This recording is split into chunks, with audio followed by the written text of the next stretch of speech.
Hey friends, if you encounter the application error, a client-side exception has occurred, then please watch this video.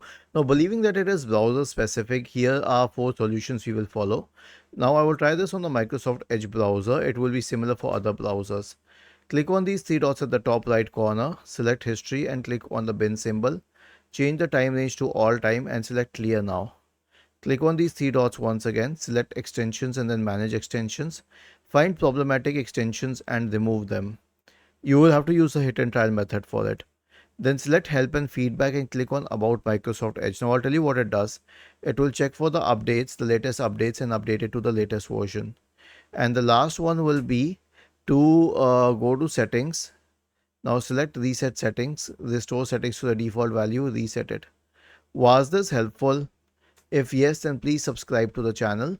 If not, then let us know in the comment section of the video on how we could help you further. Thank you for watching this video and have a nice day.